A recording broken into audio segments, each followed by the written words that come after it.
Hello foodies, welcome back to my channel. నేను మీ జ్యోతి సుధాకర్. అందరూ ఎలా ఉన్నారండి? తమ్నైన్ చూడగానే అందరికీ అర్థమై ఉంటుంది కదా.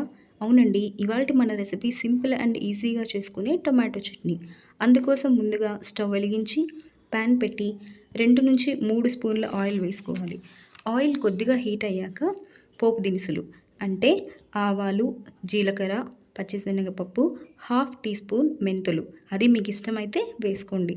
ఒకసారి బాగా కలుపుకోవాలి. తర్వాత సన్నగా కట్ చేసుకున్న ఉల్లిపాయ ముక్కలు వేసుకొని బాగా కలుపుకోవాలి.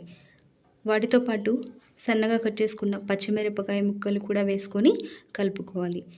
ఉల్లిపాయ ముక్కలు బాగా వేగి కొంచెం గోల్డెన్ బ్రౌన్ కలర్ వచ్చాక మనం ముందుగా కట్ చేసి పెట్టుకున్నటువంటి 1 కప్పు టమాటో ముక్కల్ని కూడా యాడ్ చేసుకొని టమాటా ముక్కలు బాగా మెత్తబడే వరకు 2 నుంచి 3 నిమిషాల పాటు మూత పెట్టి మగ్గించుకోవాలి.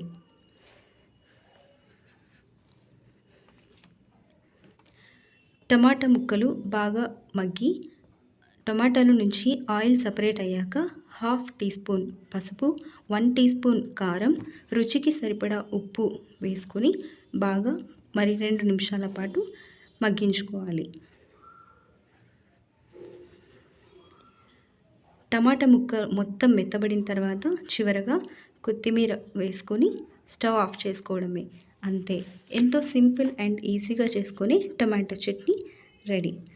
ఈ టమాటో చట్నీ రైస్లోకి బాగుంటుంది, రాగి సంగటిలోకి బాగుంటుంది, చపాతీలోకి బాగుంటుంది, రాగి రొట్టెలోకి కూడా బాగుంటుంది.